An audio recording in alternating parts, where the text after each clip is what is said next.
Free agency.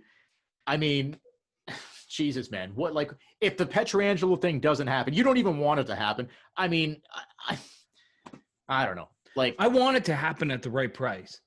Don't get me wrong. It's impossible. One of the best defensemen in the league to play for the Toronto Maple Leafs. The term and the price will not be right. It won't be. So that's it. We'll see what happens. But if you do that, if it's Pietrangelo and Riley and it's Hall and it's Muzzin and you bring in maybe you let Dermott go and you bring in Sandin and then you sign another guy, maybe Brody or somebody else at cheaper, like all of a sudden that defense does look a lot fucking better. Like, I'm sorry, if you've got a defense where 4 of your guys are Pietrangelo, Riley, Muzzin, and Sandin, to me that's not like the worst fucking defense in the league. No, that's not the worst at all.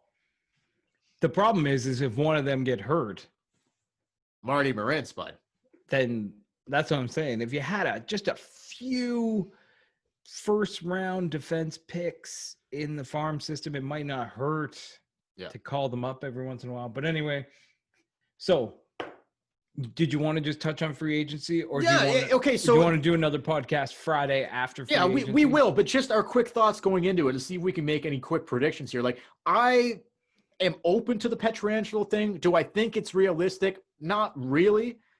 I would be cool if they do it. If it doesn't happen, then whatever. If it doesn't happen, which is probably more likely, then what are they going to do?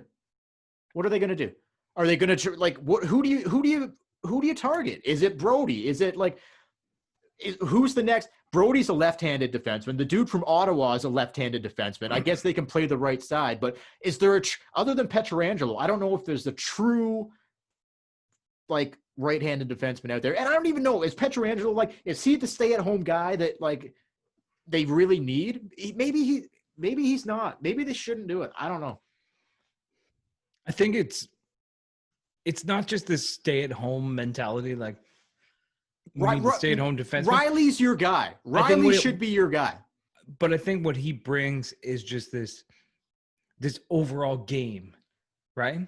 Like, I think Pietrangelo would make Riley better. He would make Muzzin better.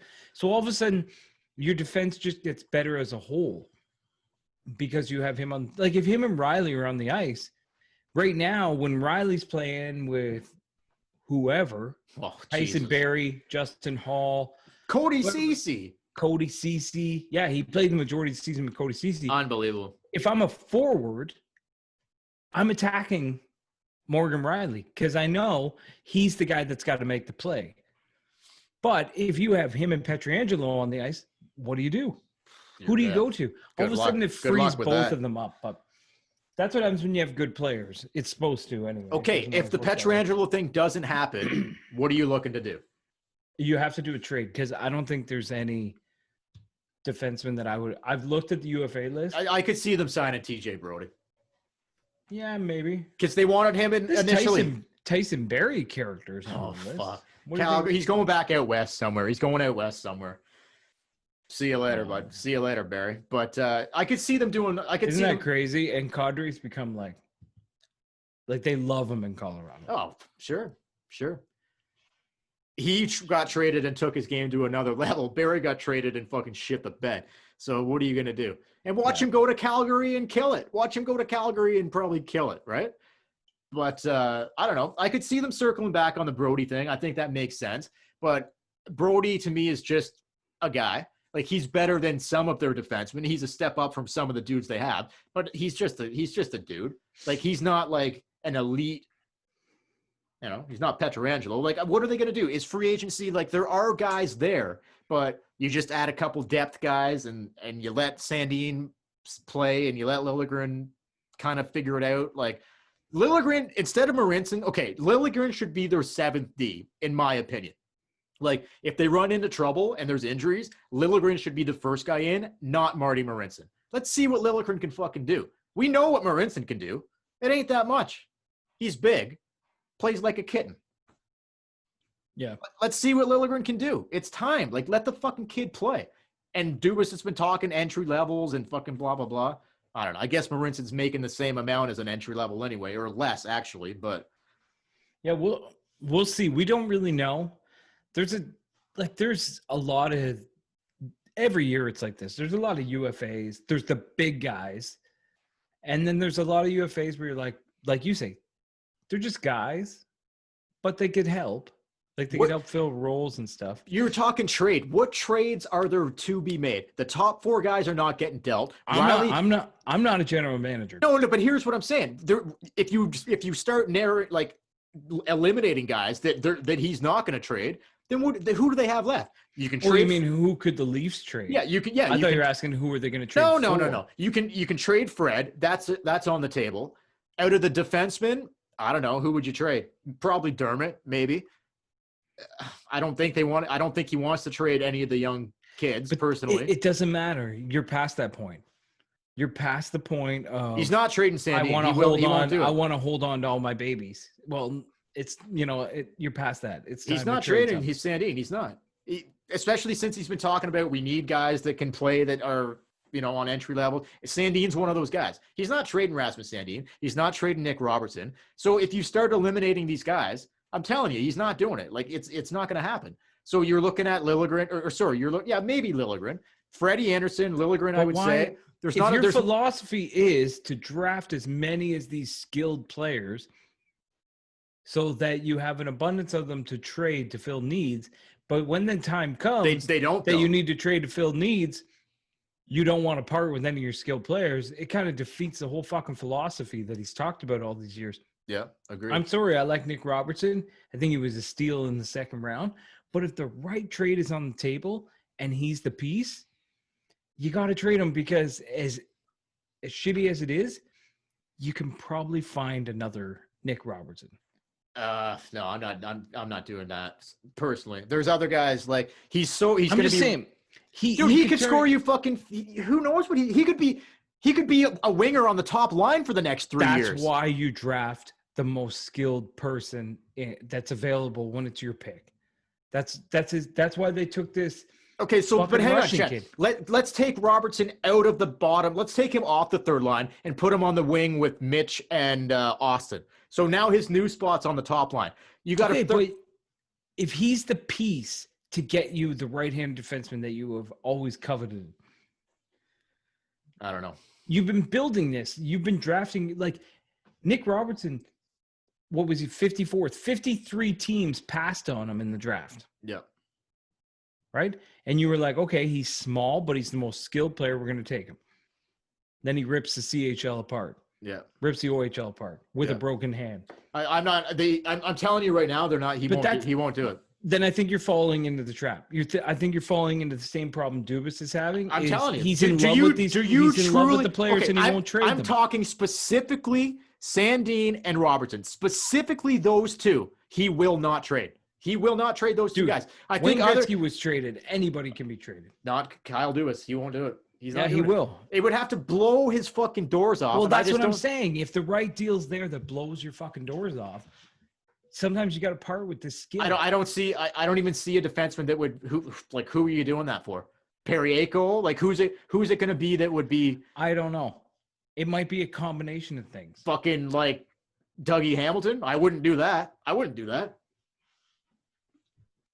trade Sandin and fucking Robertson for Dougie Hamilton. No fucking way. Not a fucking chance. Let's say Columbus, because we all know Columbus has great defensemen. They're like, we got the goalie and the defenseman that you want, but we want both. Well, who's the defenseman? Savard? No, they got Seth Jones. No, but you're not getting a top guy. You're not getting. But let's say you'd be getting their third or their fourth guy. Yeah, I know. So I'm not doing it. Like I'm not doing it. Like, and I know. I was saying Seth Jones because I figure he's 1B. They're not fucking trading Seth Jones. Are you kidding me? Well, Nashville traded Seth Jones. I'm just being realistic, knowing what and that was probably a bad move in retrospect. But like, if you knowing Kyle Dubas, now that how we know Kyle Dubas, he's not trading Nick Robertson and he's not trading Rasmus Sandin. He won't. He'll be like, I think Liljegren and Sandin can do it. So I'm going to play them instead. That's what he's going to do. That's what he's going to fucking do. Well, he's wrong. Well, remains to be seen. But do you not agree with that? Do you think Kyle Dubas is going to? I agree, but what I'm saying is his own philosophy, his own words. You can go back. Anyone listening, you can Google this. You can go find YouTube clips of him saying this. It is easier to trade skill to fill needs. So you always draft and stockpile the most talented skilled player because they're just easier to trade. He's been singing that song for a while. And now it's time to start trading. But he hasn't really followed through. Well, there you go. So he's singing. You're right. You're 100% right. And that's what I'm saying. You may have to part with Nick Robertson. And that's the one issue I have with Dubas is he seems to fall in love with his draft picks. Like he won't. I don't know. I can't see him parting ways with his own damn draft picks. They're so financially fucking binded here. They're in so much financial trouble. I get it. Nick Robertson at league minimum, rookie minimum. Yeah, for 3 years. You need that. And same with fucking Sandin. You need that. Like, those guys aren't going anywhere. I guess, sorry. yeah. When it comes to money, I guess. Well, Lilligren's got to be on the table. Sure. This kid you just drafted's got to be on the table. Oh, fuck. Like, okay. If you sign him. Try to get Janssen out. Everybody. Janssen's got to be on the table. Kerfoot's got to be on the table. Try to get those two out. They should have never signed Engvall for $1.5 million. I'd rather give that money to Clifford, I think. Maybe. I don't know. Engvall? Yeah, probably. Like Engvall speed. Yeah, they should have never. He's got a lot of speed. So did Cappy had a lot of speed. He came up. He played good for 10 games. They signed him for $1.5 million. Yeah, it was what the fuck, man? Bad move. Jesus Christ. But yeah, I don't know. I just think try to get the money off the books of Kerfoot and Engvall, or Kerfoot and Janssen and Engvall. Well, okay. Someone needs to save for Seattle to take, but like I don't give a fuck if like. Bring up Hollander, play him as your third line center, and bring up Korshkov and Robertson. There's your third fucking line. Korshkov, Hollander, and Robertson. There's your third line. I don't give a fuck if they're rookies. Let them play. I don't give a shit. Are they going to do any worse than fucking Kerfoot? Kerfoot was brutal. Yeah. Let's see what Hollander, Korshkov, and Robertson can do. And then you got Spezza, Engvall, and I don't know, sign somebody for your fourth line, or Gauthier, whatever the fuck they're going to do with him. Like, yeah, I think Goat's gone. Goat's gone to the pasture. Like 3 rookies in your bottom 6. Is that a terrible idea? Probably, but could it be worse? You gotta maybe it could be better. Give Robertson, let him play. Let Korshkov fucking play. Like, let them play. Hollander, like, well, maybe it's too early to bring him over, but we're gonna do it anyway. Let's see what we got. But the bottom line is that doesn't even matter. What matters is it's time to fix the defense. That's it. So I don't know if he's going to. This weekend, I'm going to be looking at fixing the defense and plugging some holes with maybe some grit, and that's it. Yeah, that's it. Might not all. I don't want to see. We traded Liljegren for, a speedy, skilled left winger. Oh fuck. I don't want to see Nick Patans and players like that, guys who were tearing it up in junior but just haven't found their way in the NHL. I don't want to see any of that this weekend. Just to go back for a quick second to last season, they traded, I forget his first name, Marchment to Florida for Malgin.